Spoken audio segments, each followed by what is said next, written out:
श्री ओम नमः सिद्धिभ्य एस सुरासुरमनु सिन्धवन्दिदं धोदघादिकं मलं प्रणमामि वड्ढमाणं तीर्थं धम्मस्कातारं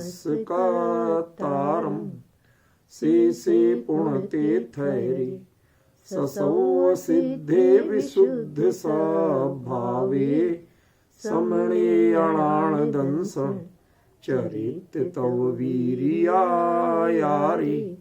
ते सौवे समगम पतेगमेव पतेगं वन्दामि अवट्टन्ते अर्हन्ते मानुषे खेते किच्चारिहन्ताळं सिद्धाळं तैणमो गणहराळम् अज्जावैवगाळं साहूढं चैव सौवेसिं तेसिं विशुद्धदंसं नाणपहाणासमं समासेज्य उपसंपयामि सम्मं जतोणिर्वाण संपत्ति।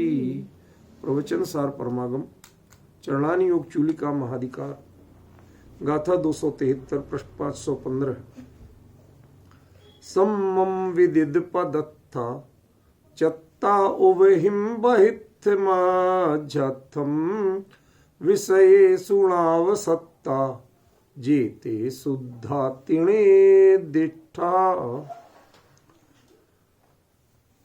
इस गाथा में हमने पहली पंक्ति के तीनों विशेषण पूरे कर लिए थे।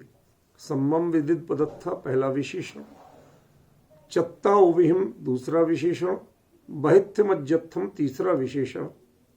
आज चौथा विशेषण चल रहा है विषयेषु नावसक्ता, जो विषयों में अवसक्त नहीं है। देखिए, पहले तो विषय शब्द का अर्थ हमें समझना पड़ेगा। विषय का अर्थ पंचेंद्रिय के विषय यदि लेंगे हम स्थूल रूप में तो कुछ कम गले उतरता है, क्योंकि मुनिराज उनके तो बाहरी जो मूल गुण हैं उनमें भी पंचेंद्रिय जय, विषय जय, ये बाकायदा उनका गुण है। ठीक है ना।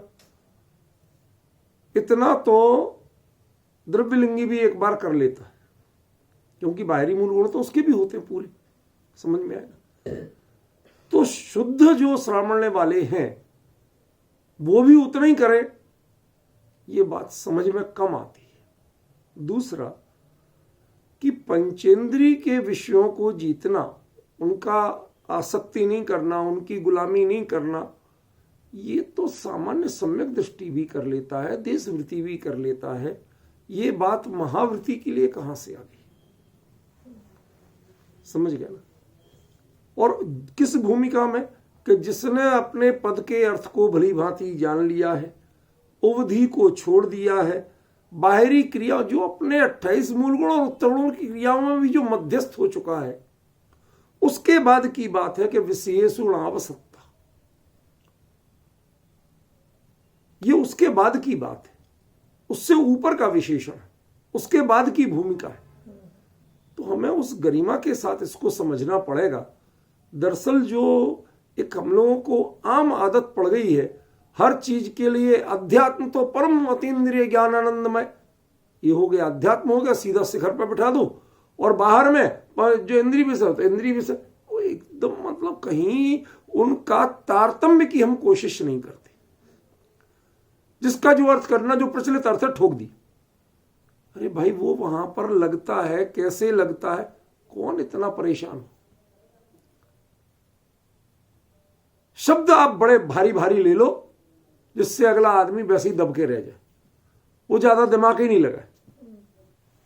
ये परिपाटी व्याख्यान की नहीं। इतने भारी शब्द आप दे दो, इतने लंबे लंबे और भारी शब्द। मुद्दे की बात तो कहो कि आचार्य ने जो शब्द कहा, आप उस शब्द तक को नहीं पकड़ते हो। उन्होंने विषयेषु में इंद्रिय विषय नहीं कहा, लेकिन आपने उसमें इंद्रिय अपने आप जोड़ लिया। ठीक है ना। अवसक्त कहा, आपने आसक्त बना दिया उसे। ये चीजें कुछ गले नहीं उतरती कि आप उसके आचार्य के अभिप्राय के प्रति आप गंभीर हैं, या तो आप ये मानते हैं कि आचार्य यूं ही कुछ भी शब्द लिख देते थे, चलो भाई हम जो अर्थ कर रहे हैं वही सबसे अच्छा है। नहीं, और यदि ऐसा नहीं है, कुंद कुंद सर्वोपरि है, तो फिर हमें कुंद कुंद की गरिमा की रक्षा करना चाहिए, उनके अभिप्राय को समझने की और स्पष्ट करने की कोशिश करना चाहिए, न कि अपने हिसाब से उसका अर्थ करना चाहिए। ऐसा मैं समझ रहा हूं। अभी तक प्रवचन सार का जितना भी मैंने स्वाध्याय किया, चर्चा की आप साधर्मियों के बीच में, उसका मैं अपना निष्कर्ष बता रहा हूं। क्योंकि जब जब हमने कुंद कुंद के मूल शब्दों पर फोकस किया तो हमें बहुत गहरा मर्म मिला। कोरी भाषाओं के शब्दों की, भारी भारी शब्दों की एक बोझ नहीं मिला।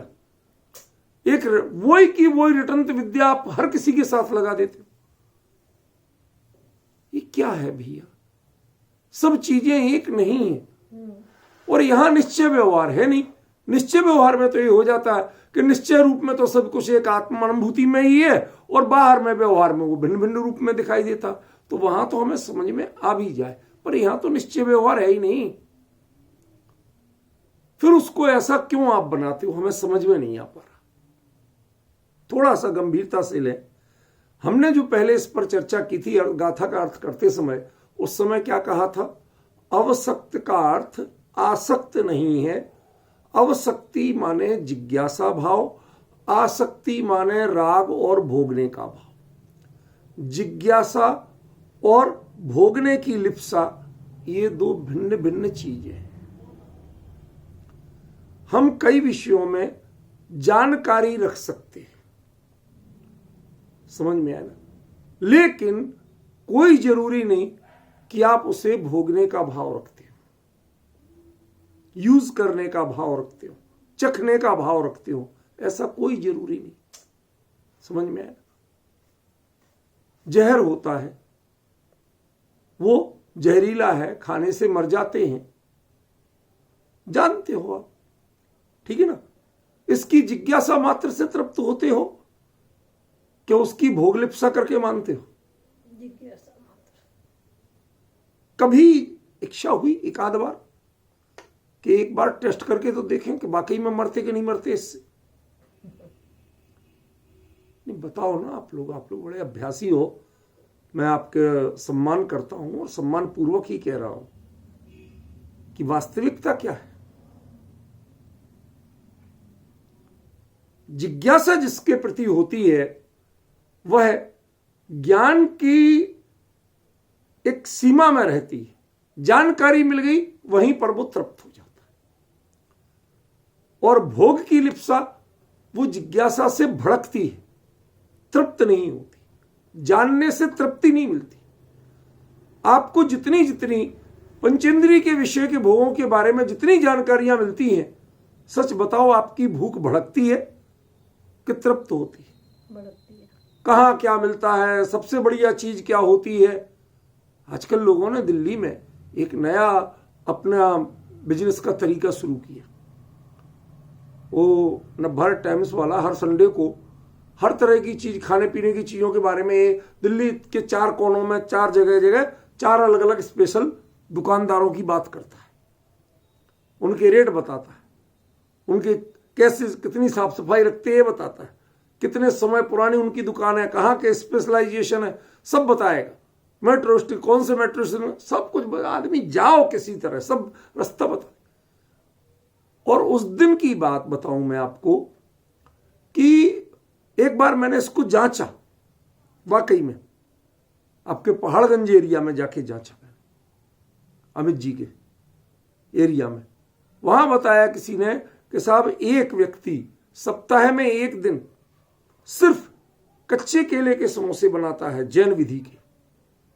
मैंने कहा लेना तो नहीं है, लेकिन जाके देखूं तो कि है कौन। और वो संडे को बनाता है, तो संडे को हम टैक्सी से जाते ही थे। तो उस दिन मैंने कहा चलो चुप, किसी को कुछ नहीं कहा, इन लोगों को भी नहीं कहा, चुपचाप चला गया। हमने कहा भाई क्या बात है, तुझे जैनों की एक दिन याद कैसे आ जाती, कैसे बनाता? अरे वो तो बनाता तो साहब ऐसे ही है सब, वो तो धर्म का कुछ नहीं होता। अब ये मतलब, लेकिन उस दिन उसके यहां भीड़ लगी पड़ी, बहुत से लोग आंख बंद करके ले। तो विज्ञापन का मतलब क्या होता है? लोगों की जिज्ञासा। लेकिन जिज्ञासा जब भोग लिप्सा में कन्वर्ट होती है, उसको भड़काती है, तो वो जिज्ञासा नहीं रह जाती, वो आसक्ति बनती है, और आसक्ति में वो ईंधन का काम करती है। जो जीव पहले से आसक्त हैं विषय भोगों में, उनके लिए जिज्ञासा आसक्ति में ईंधन का काम करती है, वो अवसक्ति नहीं है। तो अवसक्ति क्या है? कि जो पहले जिज्ञासा मात्र से तृप्त हो जाते थे, जान लिया, बस जाने ला प्रयोजन वांछा, जान लिया। अब कुछ और कह रहे कि जिन चीजों को पहले जान के तृप्त हो जाते थे, अब उनको जानना भी नहीं चाहते। अब जानने की भी इच्छा नहीं रह गई, उसमें भी लगता है कि समय बहुत बर्बाद हो रहा है। कौन दिमाग खपाए इसमें? अपने काम से फुर्सत नहीं, इन कामों में लगे कौन? क्या गुण स्थान जाने, क्या मार्गणा स्थान जाने, क्या जीव समास जाने, क्या प्रथमान युग की कथाएं को जाने। लोगों को तो बहुत मसाला मिलता है ना, पंडितों को प्रथमान युग की कथाएं जान लो, सुनाओ आराम से गा गा के, इमोशनल कर करके पब्लिक भी तालियां बजा के मग्न होती है। उनसे कहो लौट के घर जाते हो तो क्या मिलता? कहते वो कुछ नहीं, कहानी सुनी थी। ये मतलब जो मोक्षुओं में तत्व ज्ञान की चर्चा सूक्ष्म चलती थी, उसको एकदम दिशा बदल दी गई। पहले लोग समझना चाहते थे, जिज्ञासा का उद्देश्य तत्व ज्ञान की सूक्ष्मता बारीकियों को समझना था। अब वो कहां हो गया? वह मनोरंजन में कन्वर्ट हो गया। वो भी एक तरह का भोग है, वो भी एक तरह की आसक्ति है, एक विधानों में और एक कथाओं में। आज आप देख लीजिए जितने मोक्षु विद्वान कर रहे हैं, उनकी गति क्या है? इन दो चीजों को माइनस कर दो तो हो क्या रहा है? बाकी कोई आयोजन नहीं मिलेगा और कोई दूसरा प्रयोजन नहीं। इसका मतलब है हम कितने डाइवर्ट हो चुके हैं। और जब यदि हम मुमुक्षुओं में ये चीज हमें अपने लक्ष्य से भ्रमित करने वाली है, जबकि हम ग्रस्त हैं, मात्र तत्व चर्चा कर रहे हैं, उसमें यदि ये चीज अभिशाप है, हमें अपने मार्ग से भटका रही है, तो मुनि धर्म की ऊंचाइयां कितनी होती हैं, उनमें तो इसकी जिज्ञासा बढ़ाना। क्यों जाने भाई साहब, जान तो लो। चांदनी चौक में जाओ आप, वहां कहते हैं हर दुकान गली मोड़ पे खड़े हैं, भाई साहब सस्ते में सूट चाहिए, चीज देख लेना, लेना कोई जरूरी नहीं, देख लेना, देख तो लो। मेरे पास समय फालतू है कहां? मैं अपने प्रयोजन के काम के लिए आया, मैं फालतू भटक नहीं रहा हूं। समझ में आया ना? क्यों देखूं, क्यों जाऊं ऊपर तेरे चक्कर में मैं अपने लक्ष्य से भटक जाऊंगा, मेरा समय बर्बाद हो जाएगा। वो आदमी समझदार व्यक्ति कहता भैया हाथ जोड़े तेरे, पीछे छोड़ मेरा, मुझे नहीं देखना। भाई साहब देख लो अकेला, मत लेना। जब लेना ही नहीं तो देखूं क्यों?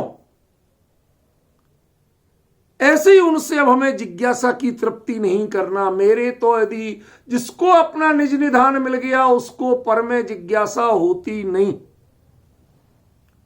पहले तो थोड़ी बहुत होती थी, क्यों? क्योंकि अविरत की भूमिका थी, देश विरत की भूमिका थी, परिणाम उतने परिपक्व नहीं हुए थे, हो जाती थी। अब परिणाम जब परिपक्व है तब मुनि दशा प्रकट हुई है। समझ में आया ना? आपको याद होगा छैढाला में पंडित दौलतराम जी साहब ने एक बड़ी अद्भुत, छैढाला में ही है कहा, मुझे एकदम याद नहीं, पर हाँ शायद मुझे वही याद है कि वहीं है। जब देशव्रत का वर्णन कर रहे हैं तो उसमें एक वाक्य का प्रयोग किया, उदय प्रतिज्ञा को भयो प्रतिमाता को नाम। बनारसीदास जी ने लिखा है, उदय प्रतिज्ञा को भयो। एक माने सम्यक दृष्टि आप पहले से थे, आत्मानुभवी पहले से थे, अब उसमें कुछ पदार्थों के प्रति, कुछ विषयों के प्रति आपकी अनासक्ति इतनी बढ़ गई, इतनी बढ़ गई, तो आपकी जो भाव भूमि है वो बदल गई। उसमें उदय प्रतिज्ञा को अभयो, और उसका नाम प्रतिमा है। अब आप प्रतिज्ञा लेने के मूड में आ गए कि हां, इसके अलावा हम दूसरी चीजों में नहीं जाएंगे, हम अपने आप को यहीं तक मर्यादित रखेंगे। देखो, आज हम नहीं जा पाते, जो नहीं जा पाते वो भी दीन दुनिया की सबकी जानकारी लेते रहते, किस देश में क्या होता है, कहां की क्या खास बात है। इसको कई लोग जी के भी कहते हैं, जनरल नॉलेज। समझ में? लेते रहो, लेते रहो। अरे ये कचरा घर है क्या जिसमें सब कुछ बटोरते रहो? मेरे पास मेरा अपना काम बहुत है। मेरे से कई बार कहते हैं, अमित जी से एक बार मेरी बात हुई भाई साहब से। हमने कहा यार भाई साहब, कई बार लगता है कि थोड़ी आप लोगों जैसी थोड़ी इंग्लिश भी सीख लेता पहले तो कुछ काम आती, ड्राइविंग भी अच्छी कारवार की सीख लेता, कुछ काम आती। पर मुझे लगता है कि मैं एक बार ड्राइविंग सीखने चला, 3 दिन में 3 बार ठोका। वो तो शुक्र है कि हाथ पांव बचे रहे। मैंने कहा भैया हाथ जोड़े, मुझे नहीं करना। क्यों? मैं अपने जीवन में जहां तक जिस चीज की प्राप्ति करके पहुंचा हूं, इसको छोड़ करके ये बाजीगरी जैसे कर्तव्य के चक्कर में कि हां साहब मैं भी कार दौड़ाना जानता हूं, उसके चक्कर में ये दुर्लभ मनुष्य भाव मुझे बर्बाद नहीं कर रहा। ऐसे ही जब मैं अपना प्रवचन सार जैसे ग्रंथ का गंभीर स्वाध्याय करना छोड़ करके, चिंतन मनन छोड़ करके, और मैं अंग्रेजी सीखने जाऊं, भैया अब इतनी हिम्मत नहीं है, इतना समय मनुष्य भाव का नहीं बचा। जब हम गृहस्थों को एक थोड़ी सी परिपक्वता आने पर ऐसी भावना हो सकती है। देखो, ये विशुद्ध जिज्ञासा थी। कोई भाषा सीखना जिज्ञासा ही तो है, ठीक है ना? इसमें हमें कोई दुनिया में तमगे नहीं लेना थे, झंडे नहीं गाड़ना थे। कई बार लगता नहीं आती, यार ये कहते आजकल गूगल है ना, उससे पूछ लो, बता देगा क्या है। थोड़ी बहुत कहीं अटको तो टेंशन काहे का कर, समझ गया ना? उससे आगे मत बढ़ना, उसके पंडित बनने की कोशिश मत करना। ऐसे ही वो मुनिराज जितने भी अन्य विषय हैं, कौन से विषय? जो जिज्ञासा के विषय हो सकते हैं, उनमें भी आवश्यक नहीं है, जिज्ञासा युक्त नहीं आया। एक छोटा सा दृष्टांत देता हूं। एक बच्ची अच्छी खासी पढ़ी लिखी, इज्जत की नौकरी करती, वयस्क है, समझदार है, सब जानती है, दीन दुनिया उसने भी पढ़ी लिखी समझी है। अब 2-4 चीजों के बारे में तो जान लिया कि भाई ससुराल में कितने लोग हैं, होने वाली ससुराल में क्या क्या करते हैं, क्या काम होता है, घर वर कैसा क्या है। इसके अलावा आजकल कितने लोग ये पता करते हैं कि भाई उनके बाकी भाई बंद कितने हैं और उनके काम धंधा क्या है, कोई पता नहीं करता। मतलब लड़की के माँ बाप भी नहीं करते और लड़की भी नहीं करती, जिज्ञासा ही नहीं। हो गए, कभी आएंगे तो देख लेंगे। उनके साथ हमें जीवन थोड़ी बिताना है जो उनके प्रति में जिज्ञासावान रहूं। मेरा जीवन जिनके साथ बीतना है, जिस घर में बीतना है, उतनी जिज्ञासा रखता हूं। जब हम गृहस्थ लोग आज अपने कार्य के फोकस करते हुए इतने मर्यादित हो सकते हैं, तो मुनिराज अपनी साधना के कार्य में उस लक्ष्य को फोकस करते हुए यदि अपने में मर्यादित होते हैं और अन्य विषयों को नहीं जानना चाहते हैं, तो इसमें आश्चर्य की बात क्या है। मैं आपको सच बता रहा हूं, जब मुनिधर्म वाली पुस्तक लिख रहा था,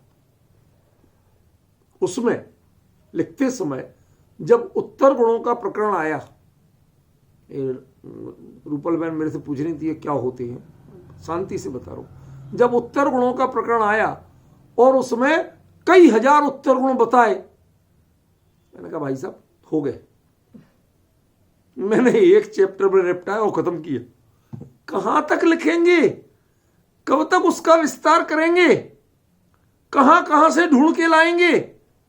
क्योंकि जिन आचार्यों ने उतने हजार प्रकार के उत्तर गुण कहे, उन्होंने उतने हजार नाम तक नहीं दिए। सच बता रहा हूं, इस जिनवाणी में शायद 48,000 कितने हजार हैं, उतने नाम तक नहीं दिए। फॉर द एग्जाम्पल एक छोटी सी चीज जो आप बहुत अच्छी तरह जानते हैं वो बताता हूं। 8-10 सहस विद शील धर चिद ब्रह्म में नित रम रहे। 18,000 प्रकार का शील। मुझे 18,000 नाम बता दो शील के, 18,000 वेद बता दो जिसको आते हो, किसी ग्रंथ में लिखे हो तो बता दो। उन्होंने क्या किया? वर्गीकरण, फला इंद्रिय संबंधी इतने, फला विषय संबंधी इतने, उनके ऐसे कर करके निपटाए, किसी के नाम तक नहीं दिए। अब जिसे 18,000 प्रकार का ब्रह्मचर्य पालना है, शील पालना है, उसे 18,000 नाम जानना जरूरी है क्या?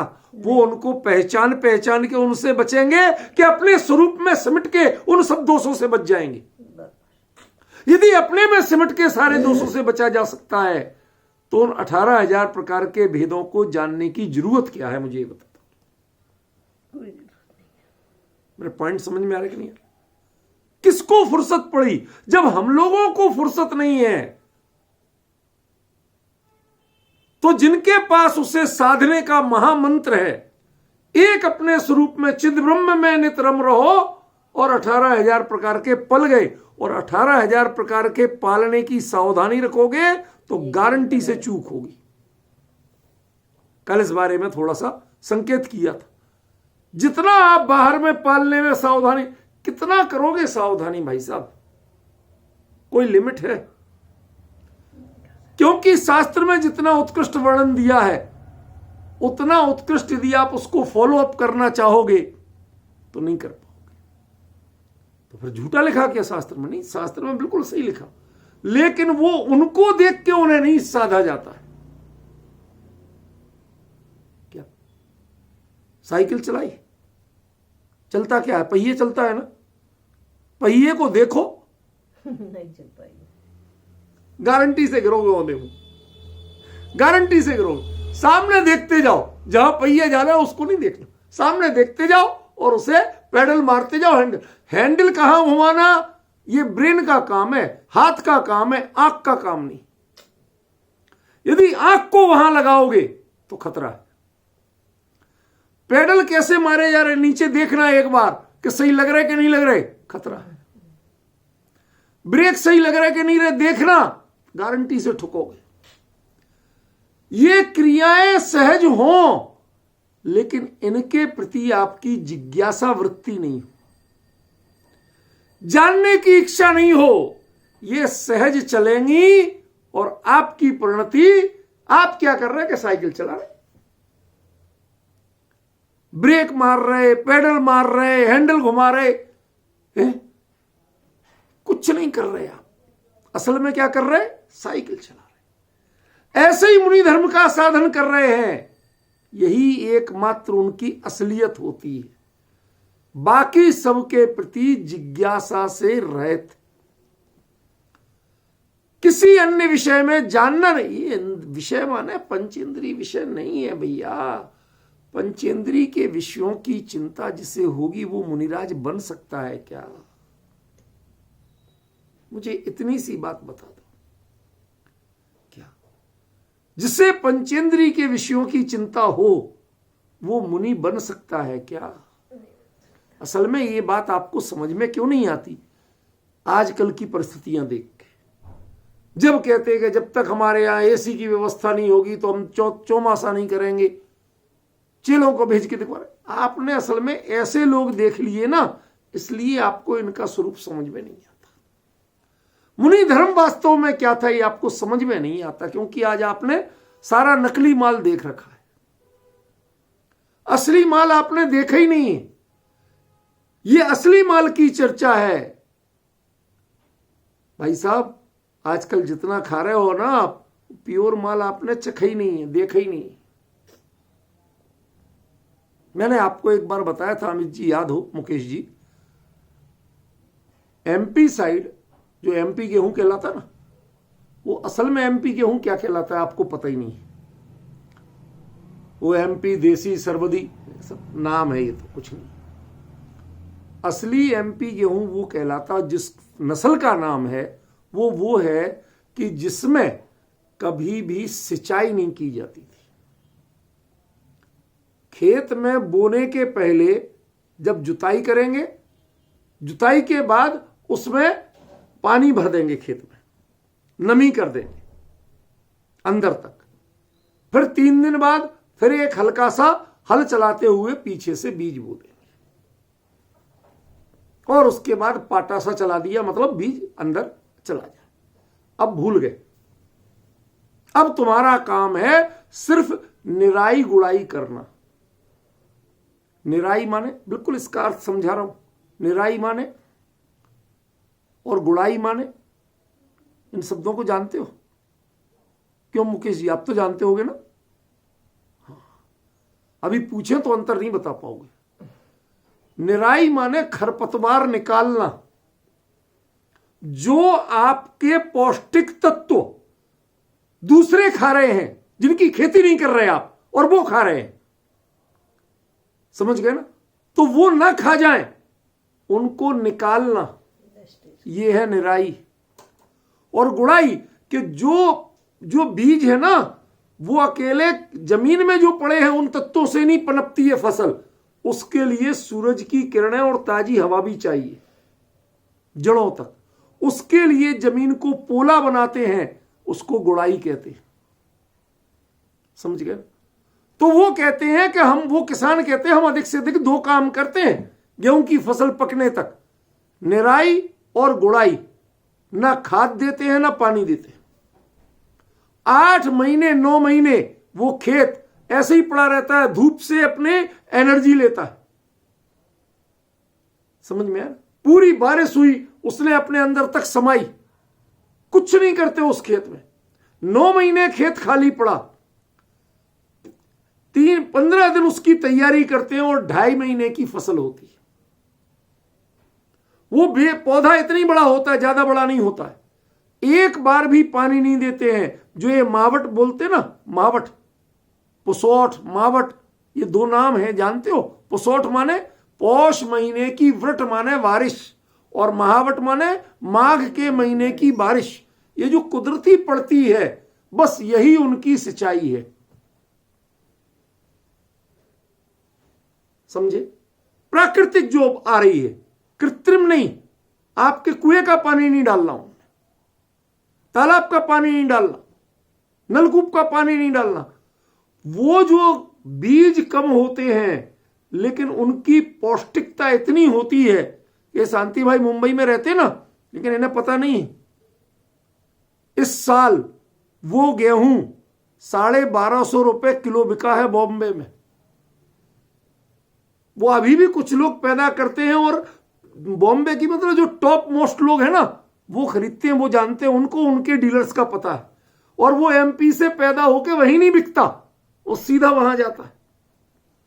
उसको मुट्ठी में लेके ऐसे हिलाओ ना, तो जैसे कांच के छर्रे बजते हैं, ऐसे गेहूं के दाने बजते। उसको आप ऐसे ही लेके डाल दो, मुंह में चबाओ, तो उसमें मिठास होती है। वो अकेले दाने यदि आप खाएं, उसकी रोटी, तो आपको ठंड नहीं लग सकती। समझ, अब डिफरेंस समझ रहे? कुछ मैं क्या बताना चाहता हूं। प्रकृति से पनपे हैं, कृत्रिमता से नहीं जीते हैं। मुनिराज प्रकृति में पनपते हैं, आपके कृत्रिम साधनों में नहीं जीते। वो 2 ही काम करते हैं। जो तत्व ज्ञान का बीज अंदर में पड़ा है, पौध जो अंदर में उग रही है, उसकी एक निराई करना और एक गुड़ाई करना। जितने अन्य विषय आते हैं जो आपका उपयोग चूसते हैं, उनकी निराई, उनको निकाल के फेंक दो।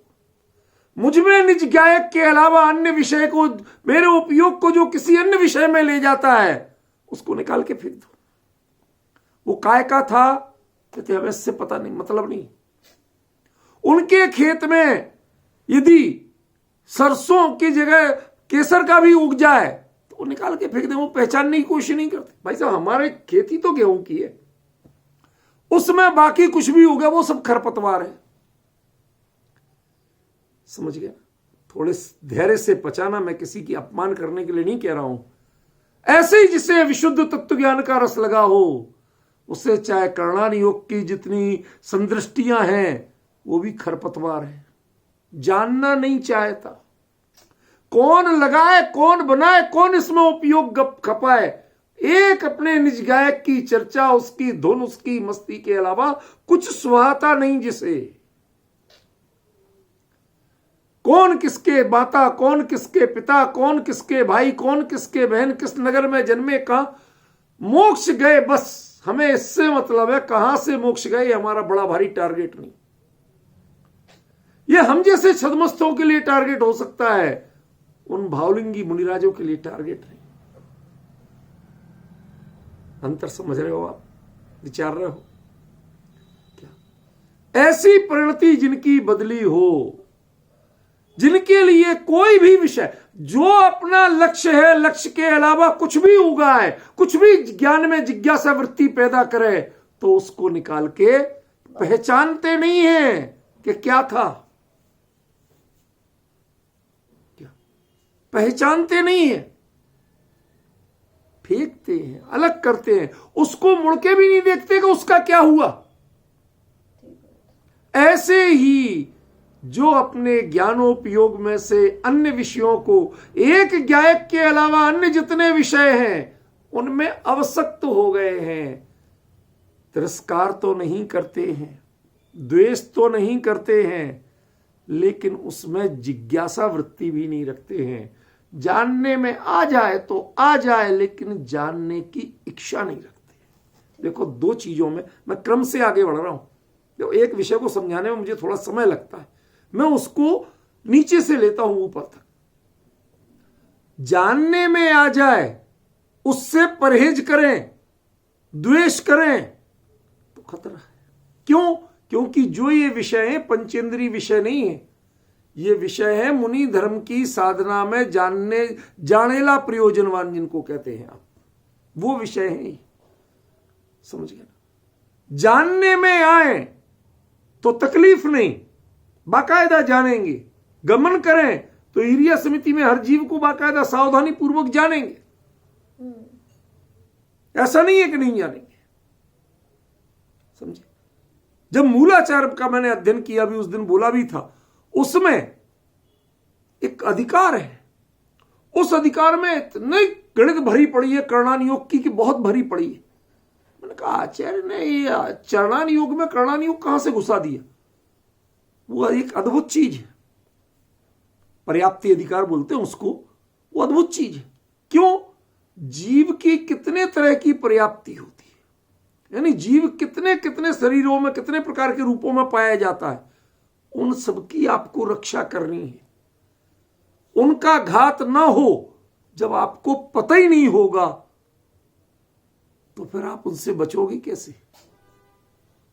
कैसे कैसे उनकी हिंसा हो सकती है, किन किन में उनको पीड़ा होती है, ये आपको पता ही नहीं होगा तो बचोगे कैसे आप एक एरिया से दूसरे एरिया जाते हैं, क्यों अमित जी भाई साहब, 5-10 किलोमीटर के बाद गाड़ी को झाड़ते हो? नहीं। भाई यहां की मिट्टी लगी है, वहां मिट्टी बदल रही, वहां के जीव भिन्न होते हैं, कभी आपको ने सोचा भी? और मुनिराज अपनी देह को झाड़ते हैं। क्यों? उन्हें पता है कि जो यहां की पर्याप्तियों में रहने वाले जीव हैं उनकी प्रकृति भिन्न है और इसके आगे की प्रकृति भिन्न है। दो भिन्न प्रकृति के जीव एक साथ नहीं पनप पाएंगे।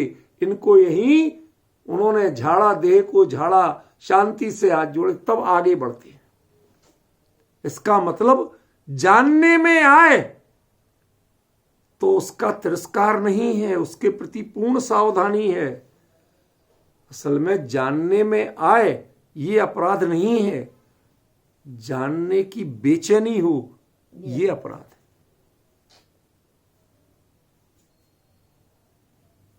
आप चलते हैं, पता नहीं क्या क्या दिख जाता है। क्यों? कोई पोस्टर लगा पिक्चर का, दिख जाता है, कोई ऐतराज नहीं। मुड़ के तिरछी नजर से देखते हो तो बहुत ऐतराज है। मेरा अभिप्राय समझ रहे कि नहीं समझ रहे? अपराध कहां शुरू होता है? जानना अपराध नहीं है, जानने की अंदर में इच्छा होना, जिज्ञासा होना, वो अपराध है। जब तुम्हें निज गायक जैसा निधान मिला हो तो तुम्हें अन्य विषय को जानने की जिज्ञासा है क्यों? और है तो फिर उसका दंड भी भोगना पड़ेगा। तुम जिस भूमिका में हो उसमें वह अक्षम्य अपराध है।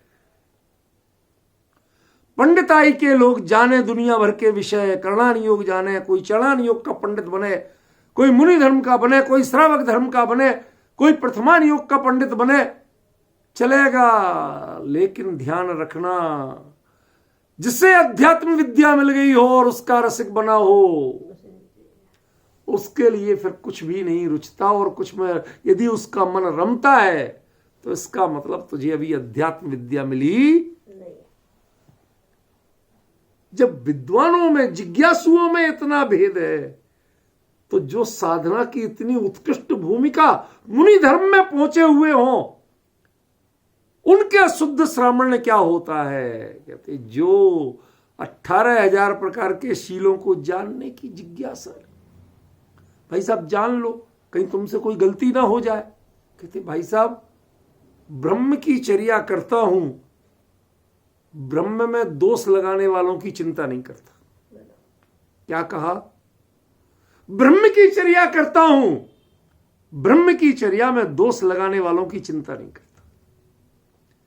मैं दोषों की चिंता करूंगा तो बस दोष ही करता देखता रह जाऊंगा, फिर मैं अपनी चाल कब बनाऊंगा?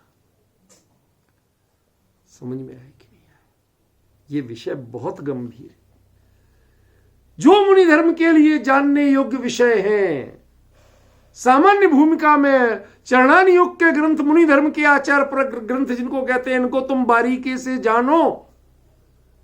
कहते जिसने निज गायक को जान लिया उसकी प्रणति अपने आप इतनी विशुद्ध होती है कि उसे कोई दोष लगता नहीं, इसलिए उसे ये सब जानने की जरूरत नहीं। जानने में आए तो तिरस्कार करता नहीं, लेकिन अंतरंग से इनकी जिज्ञासा वृत्ति जगती नहीं। क्या गजब! दोनों में कितना बड़ा अंतर हुआ। क्या जानने में आए तो कोई दोष नहीं, जिनवाणी की बात है। लेकिन जिनवाणी की भी सारी गाथाएं रटना, पढ़ना, जानना, लोगों को सुनाना है, चर्चा समाधान करना है। आजकल का चर्चा समाधान तो हमें ऐसे लगता है कि दिल्ली के विद्वानों जैसा। विद्वान माने दिल्ली के सारे लोग विद्वान हैं, आपको पता नहीं? दिल्ली में सारे एक्सपर्ट घूमते हैं, अनाड़ी कोई नहीं है। किसी से रास्ता पूछ लो, उसे आता होगा चाहे नहीं, लेकिन बताएगा जरूर। इसको कह रहा हूं दिल्ली के विद्वान। आता हो चाहे नहीं, आप पूछ के देखो, बताएगा जरूर। यदि नहीं बताया, कुछ सॉरी बोले तो समझ लेना असली दिल्ली वाला नहीं, बताएगा जरूर। ऐसे ही जिन्हें उन शास्त्रों की उन गंभीरताओं का पता नहीं है, वो भी आजकल धड़ल्ले से उत्तर दे रहे हैं। अतः ही पता नहीं कि इसकी वास्तविकता क्या है, तुम्हारे धर्म की गरिमा क्या है। तुम एक्सपर्ट किसके बन रहे हो? ग्रस्थों के, आयोजनों के। अरे तुम्हें अपना जो धर्म है, अपनाया है, उसकी एक्सपर्टाइजेशन है तुम्हारे पास, उसकी विशेषज्ञता है क्या? उसको पूरा जाना? कहते वो नहीं जाना।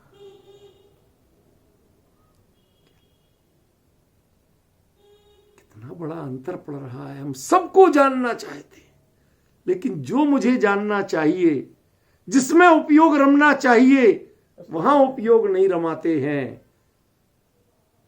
कहते आपका श्रावण शुद्ध नहीं हो सकता।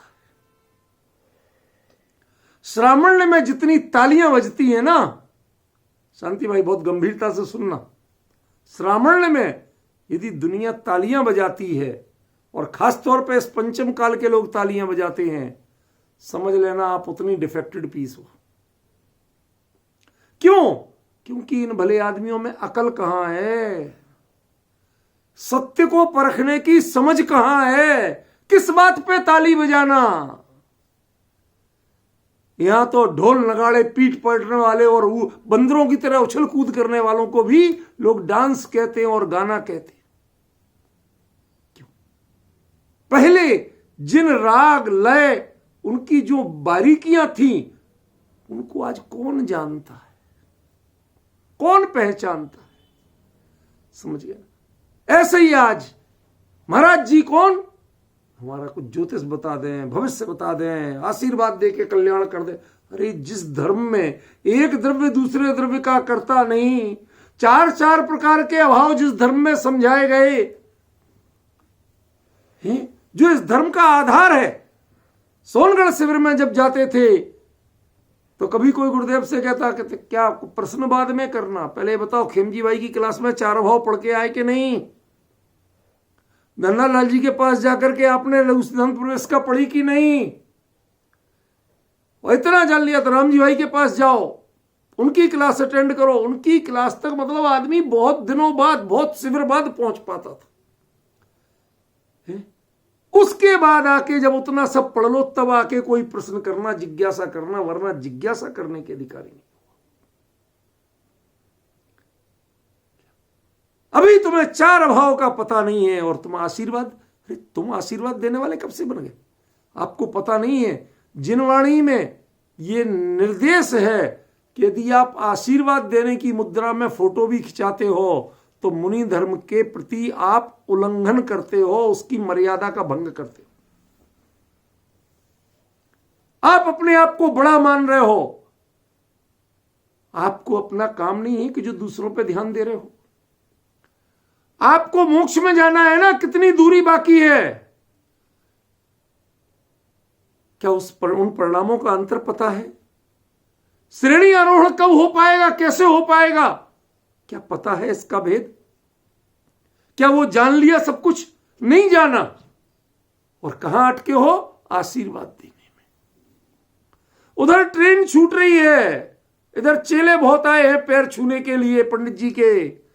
पंडित जी सबके सर पे हाथ फेर रहे थे, इतने में गई ट्रेन। ऐसे ही ये मनुष्य भाव जा रहा है। तुम किनको आशीर्वाद देने के चक्कर में पड़े हुए हो? तुम्हें अता पता नहीं है ये मुनि धर्म है क्या। जो तुमने वास्तव में मुनि धर्म को जाना होता तो इन सब की जिज्ञासा खत्म हो गई होती। कौन आया, कौन गया, अरे ये तो संसार की बातें तो बहुत दूर रहा, ये तो परिग्रह है, ये तो उवधि है। अरे जिनवाणी में भी कहां कहां किन किन विषयों को कैसे कैसे बताया। अरे जो श्रुत केवली होते हैं वो भी जिनवाणी की पोथियां पढ़ के नहीं होते हैं, गुरु से रट के नहीं होते हैं। वो अनुभव की गहनता के कारण जिनके क्षोभसम में ऐसा उघाड़ प्रकट होता है, उसके कारण श्रुत केवली बनते हैं। क्यों? क्योंकि अंतर मुहूर्त में द्वादशांगी श्रुत में जितने पद हैं उतनी संख्या गिनना संभव नहीं है, उतने पद का पारायण करना तो नितांत संभव है। तो फिर कौन करता? श्रुत केवली तो करते हैं। फिर करते कैसे हैं? वो इस क्षुद्र क्षोभसम के बल पे नहीं करते हैं, वो अनुभव से प्रकट जो अतिशय है उसके बल पे करते हैं। आप जानते हैं दिव्य ध्वनि ये क्या है? अतिशय है। आप पढ़िए कभी, केवली के अतिशयों में 34 अतिशयों में दिव्य ध्वनि भी एक अतिशय है। क्यों प्रकट होता है? अंतरंग की विशुद्धि के बल से प्रकट होते हैं सारे अतिशय। बाहर का परिग्रह जोड़ जोड़ के अतिशय प्रकट नहीं होते हैं। हमारे यहाँ एक रानी, शायद रेवती रानी थी, कौन थी, जिनके लिए भगवान का समोसण लगाया पूरा। आओ हम 25वें तीर्थंकर दिखाते हैं। कहते तुम परिग्रह दिखा सकते हो, अतिशय नहीं दिखा सकते हो। क्या शब्द प्रयोग किया अमित जी भाई साहब? परिग्रह तो दिखा सकते हो। 64 चंवर परिग्रह भी होते हैं और 64 चंवर अतिशय भी होते हैं। 3 छत्र परिग्रह भी होते हैं और 3 छत्र अतिशय भी होते हैं। ख्याल में आया? तुम दिखा तो सकते हो लेकिन जिस अंतरंग वैभव के बल से ये चीजें देवला के चरणों में बिछाते हैं, जुटाते हैं, वो अतिशय नहीं दिखा सकते हो। तुम परिग्रह दिखा सकते हो। ख्याल में आया? जब भी हमारे लिए ऐसी मुद्राएं बनाने का, लोगों को कुछ चमत्कार दिखाने का भाव होता है, अपने बड़प्पन बताने का भाव होता है, इसका मतलब आप परिग्रही हो। अतिशय भी आपके जीवन में नहीं आया। अतिशय होता है अंतरंग विशुद्धि की अधिकता के कारण, बाहर के संसाधनों से अतिशय नहीं होता। जिसकी संसाधन पर दृष्टि है उसका अतिशय नहीं है, और जिसकी निज ज्ञायक पर दृष्टि है, उसके जो बाहर में संसाधन जुटते हैं उनको अतिशय कहते हैं। समझ में आया? उन्हें तो अतिशय की जिज्ञासा वृत्ति तक नहीं होती, जानना तक नहीं। भगवान जब ये कमल खिलता है, नीचे लगाते ना, इंद्र कमल की रचना करते ना 3 कटनी के ऊपर, उसमें कितनी पंखुड़ी होती हैं, ये ज्ञान तो जानता है, केवल ज्ञान में झलकता है, लेकिन भगवान जानने की जिज्ञासा नहीं करते। वो जानना नहीं चाहते कैसे होता है। 3 छत्र सिर पे होते हैं, केवल ज्ञान में झलकते हैं, लेकिन उनको आंख से दिखाई नहीं देते। उनकी पलक उसकी ओर टिमकार नहीं मारती कि देख लें एक बार। 64 चंवर डुल रहे होते हैं, लेकिन ना चंवर दिखते हैं, ना चंवर डुलाने वाले दिखते हैं। अत्यंत अनासक्ति का नाम अतिशय है। और यदि जरा सी भी जिज्ञासा आ जाए तो अतिशय नहीं, वो परिग्रह में बदल जाता है। ऐसे ही क्षोभसम के विषय वह अतिशय कब होते हैं? जब श्रुत केवली जैसे बनते हैं, अंतरंग की विशुद्धता होती है, तो क्षोभसम आके आपके जुट जाता है ज्ञान में, अंतर्मुहूर्त में पारायण हो जाता है। लेकिन यदि जिस दिन पोथी लेके जिज्ञासा करेंगे, उस दिन वो अतिशय नहीं होगा, वो परिग्रह होगा, वो ज्ञान का परिग्रह होगा, वो अतिशय नहीं होगा। डिफरेंस समझिए। ज्ञानियों के जानने में आता है, मुनिराजों के जानने में आता है। मुनिराजों के लिए पर की जिज्ञासा नहीं होती। और थोड़ा समझाऊंगा आपको, समय तो थोड़ी है, लेकिन भाव तो हो रहे हैं ना, तो समझाऊंगा। तो मुनिराज आहार लेने गए। आहार लेते समय बाकायदा थाली देखते हैं, क्या लेना क्या नहीं लेना, वो जानने में आता है। लेकिन यदि पहले जिज्ञासा हो जाए कि किसके यहां क्या बना है, तो भाई साहब महादोष है, अंतराय है। क्यों? क्योंकि आपकी भोगा शक्ति हो गई। जिज्ञासा भोगा शक्ति का प्रतीक बन जाती है। इसलिए भैया जिज्ञासा नहीं करना, जिज्ञासु नहीं होना। पर में अपने में मस्त है, उसे पर की जिज्ञासा नहीं। कौन जाने और कौन नहीं जाने। क्यों? गुरुदेव ऐसी ऐसी बातें करते थे, क्या बताऊं। कभी कभी हंसी भी आती थी, और कभी उनके अंतरंग प्रणति की निर्मलता देख देख के अभिभूत होता था। ऐसे सुनाते थे।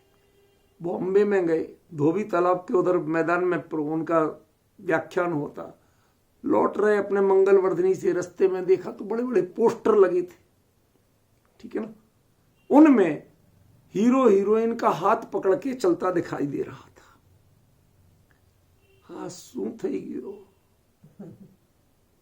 लोग बायड़ी नो हाथ पकड़ने डोले छे। मतलब उनके लिए ये चीज बड़ा भारी आश्चर्य था कि लोग सड़क पे स्त्री का हाथ पकड़ के डोलते हैं और हीरो कहलाते हैं। यहां तो क्या क्या नहीं होता उनमें। क्या इस बात का आश्चर्य, इससे उनके अंतरंग प्रणति की विशदता पता चलती है। कितनी अनासक्ति थी सबके प्रति, ये पता चलती है कि जिनको इस बात में आश्चर्य हो रहा है, ये जानने में आ गया तो आश्चर्य हो रहा है। ये भी जाना जाता है, ये देखने के लिए लोग जाते हैं, इसके लिए धक्के खाते हैं, इसके लिए पैसा खर्च करते हैं। आश्चर्य। ये तो उनका अतिशय था जो हमने देखा एक बार उनकी जन्म जयंती के प्रसंग में सोनगढ़, वहां धोबी तालाब बॉम्बे में, भर दोपहरी में। उनका जन्मदिन तो तेज गर्मी में आता हो, बॉम्बे में उस समय एक्सट्रीम गर्मी होती है और बिल्कुल चिपचिपी वो सड़ी गर्मी, ह्यूमिडिटी वाली। उसमें एसी गाड़ी से उतर के कोई जवेरी सेठ आए, लेट हो गए थोड़े ट्रैफिक जाम में, कहीं सारा पांडाल भर चुका, जगह नहीं। जहां चप्पल जूते उतरे पड़े हैं लोगों के, वहीं जगह मिली। वहां भी खड़े होके धूप पड़ रही है, गाड़ी में चिल्ला रहा था ड्राइवर एसी फुल कर, गर्मी लग रही है, और वहां खुली धूप में चिपचिपाती, ऐसा पसीना बह रहा, और ऐसे सुन रहा जैसे लोग कहते सट्टे का नंबर बताया जा रहा है। यहां लोग बोलते यह सट्टे का नंबर बताया जाता क्या? ये सेठ लोग ऐसे सुन रहे हैं। देखो, निज गायक की चर्चा को भी ये संसारी छद्मस्तवृत्ति जीव भी इतनी रुचि से सुनते हैं, तो इस निज गायक की जिन्हें प्राप्ति हुई हो, वो अन्य करणान योग, चरणान योग, प्रथमान योग को जानने में कौन उपयोग लगाए, कौन जिज्ञासा रखे? उसके लिए कहा विशेष उणावसक्ता। वो किसी में आवश्यक नहीं है, किसी का जिज्ञासा भाव नहीं है, पर ध्यान रखना तिरस्कार का भाव किसी का नहीं। इसका अर्थ जिज्ञासा युक्त नहीं है, पर जानने में आए तो उसका तिरस्कार करें, ऐसा नहीं। ये अवशक्ति है, अनासक्ति नहीं। अनासक्ति में जानना भी नहीं चाहते हैं और आसक्ति में छोड़ना नहीं चाहते हैं। अवशक्ति में जानना चाहते हैं और जो अवशक्त नहीं है तो वो जानना नहीं चाहते, जिज्ञासा नहीं है, पर जानने में आए तो उसका तिरस्कार नहीं। ये इसमें बड़ा भारी अंतर बता रहा हूं। रूपल बहन का माथा घूम गया, नहीं कलेक्ट कर पाएंगे क्या कहना चाह रहे। वो तो सबकी शकल बताती है। हम टीचर्स को तो ये ट्रेनिंग दी जाती है, माथे पे लिखा आ जाता कितना क्या आया समझ में, क्या नहीं आया। अब हमें क्या बताओगे? आपको बोलने की जरूरत नहीं है। सही टीचर तो इतना सब जानता है, और जो नहीं जानता वो टीचर नहीं है परफेक्ट। समझे कहां घूम गए? आसक्ति, अनासक्ति, अवशक्ति, ना अवशक्ति, ठीक है ना, इसमें घूम गए। देखो, आसक्ति वाला उसको भोगने की इच्छा रखता है, अनासक्ति वाला उसको जानना तक नहीं जाना, दूर हो, हटाओ। अवशक्ति वाला मात्र जानने तक, जाने ला प्रयोजन में, जानने की इच्छा रखता है। लेकिन जो अवशक्त नहीं है वो जिज्ञासा नहीं रखता उसके प्रति, पर जानने में आ जाए तो उसके प्रति तिरस्कार का भाव भी नहीं करता। क्यों? क्योंकि वो विषय सारे चाहे करणान योग के हों, चाहे चरणान योग के हों, चाहे प्रथमान योग के हों, है तो इस जिनवाणी के ही ना। वो जिनवाणी के प्रति तिरस्कार का भाव कैसे कर सकता है? अंतर समझिए। इसलिए वह अवशक्त नहीं है, माने उसके प्रति जिज्ञासा युक्त नहीं। हाँ भाई साहब बताना जरा क्या है, क्या जानने में आएगा सहज जान लेगा, स्वाध्याय में आ जाएगा सहज जान लेगा। लेकिन नहीं आया तो अप्रयोजनभूत विषयों के बारे में वो अपना माथा खराब नहीं करता, किसी से पूछने नहीं जाएगा, सीखने नहीं जाएगा, अटकेगा नहीं, उपयोग को अटकाएगा और भटकाएगा नहीं। समझ गया ना? जिज्ञासा में वो अटकता और भटकता दोनों है। जिज्ञासा जितनी प्रबल हो जाए तो भटकता है, और जिज्ञासा सामान्य हो तो अटकता है। क्योंकि आपका मूल लक्ष्य तो स्वरूप की साधना है। यदि अंतर्मुहूर्त से ज्यादा जिज्ञासा में अटक गए तो भटक गए कि नहीं भटके? क्या कहा अमित जी भाई साहब? अंतर्मुहूर्त के भीतर भीतर आपको अनुभव करना था। अब अंतर्मुहूर्त तक करणान योग की किसी संदृष्टि में अटक गए तो अटके के भटके, वो आपको इतना नहीं अटका पाए कि स्वरूप की साधना से भटका दे। उतने में आपका गुणस्थान गिर सकता है, आपको पता नहीं है। इसमें कुछ भी जानना महत्वपूर्ण नहीं है, स्वरूप का अनुभव सबसे महत्वपूर्ण है। वो समय पे होना ही चाहिए, निश्चित मर्यादा में होना ही चाहिए, और जल्दी हो तो चलेगा पर उसमें विलंब बर्दाश्त नहीं। ये है असली मुनि धर्म। इसलिए उसमें विशेष आवश्यकता, वो अन्य विषयों को जानना तक नहीं चाहते। कहीं कोई सुना नहीं लगे, 2-4 मिनट सुन लिया तो सुन लिया, बाद में गए अपने में, उसमें अटकते नहीं हैं। उसमें तिरस्कार नहीं करना एक अलग चीज है और अटकना एक अलग चीज है। ख्याल में है ना? ये इसमें बड़ा भारी अंतर है। इसके मर्म को जो पहचान जाए, समझ लो उसने बहुत बड़ा रहस्य जान लिया। क्या? जिज्ञासा युक्त नहीं होना। यदि जिज्ञासा युक्त होते, जब तक जिज्ञासा थी शिवभूति छद्मस्त थी, जब जिज्ञासा निकल गई शिवभूति केवली बन गए थे। इससे बड़ा प्रमाण कोई और मिलेगा भाई साहब? गुरु ने क्या कहा, शरीर भिन्न आत्मा, कुछ भिन्न भिन्न कहा तो था, वो 2 नाम याद नहीं रहे। जब तक जिज्ञासा रही तब तक अटके रहे। क्या? और वो जिज्ञासा निकल गई, अरे इतनी सी बात कही थी, ये तो मैं पहले ही से करता हूं, ये तो पहले से करता हूं, इसमें क्या नया जानना। समझ गया ना? पहले से करता हूं यही काम। क्या? ये लोग जो कभी जाओ, और आज के मॉडर्न जमाने वालों को कहीं जाओ, कोई पुराने टाइप का मिल जाए बड़े शहर में, आधुनिक उसमें रहने वाला, तो भाई साहब हम तो ऐसे पानी हमारे यहाँ जल गालन विधि होती है, पता नहीं क्या करते होंगे। चलो भैया आके देख रहे क्या कर रहे, कि पानी छान के जीवन नहीं करेंगे। हमारे गांव में हर आदमी करता है, हर घर में होती है, इसमें तुमने कौन सा तीर मारा? आप समझ गए ना? ऐसा उसे लगता है ये क्या है नया, इसमें क्या जानना।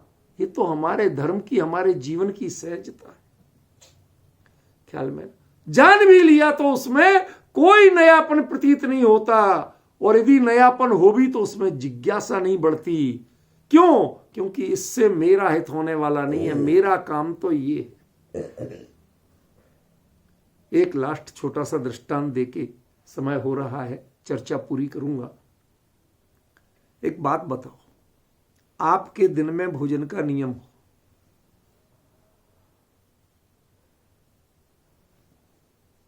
और सूर्यास्त 5 बजे हो रहा हो, अब 4 बजे मुनीम यदि आपके बही खाते शांति भाई खोल के बैठ जाए और के सेठ जी जरा सलाह दो, इसमें क्या करना है, इसमें क्या करना है, इसमें क्या करना, तो आप दुकान पे क्यों जाते हो, ऑफिस में क्यों जाते हो? बिजनेस के लिए जाते ना। तो वो बिजनेस की बात कर रहा, और कोई बात तो कर नहीं रहा। लेकिन आधा घंटा घर पहुंचने में भी लगता, और आधा घंटा भोजन करने में भी चाहिए। वास्तविक विधि तो यह है कि सूर्यास्त से अंतर्मुहूर्त पहले भोजन निपट जाना चाहिए। चलो भैया उतने ज्यादा बंधन नहीं भी लगाएं तो कम से कम लोग इतना तो पालते हैं कि सूर्यास्त के समय के पहले पहले निपटा लें। अब 4 बज गए, 5 बजे सूर्यास्त हो जाना है, तो हमारे लिए भाई मुनीम जी तुम्हारे जितना, अरे सेठ जी बहुत काम की चीज है, नुकसान, अब तुम्हारा जो होता हो सो हो, मैं अपना चौविहार नहीं छोड़ सकता। चौविहार माने अमित जी, चौविहार माने, चौविहार माने संध्या भोजन नहीं, ये उल्टा अर्थ ले लिया। चौविहार माने ऐसी क्रिया करो कि जिसके बाद चारों प्रकार के आहार के विकल्प का त्याग, उसका नाम चौविहार। समझे ना? इसके बाद हमें अगले दिन तक चारों प्रकार के भोजन के विकल्प का त्याग करना है।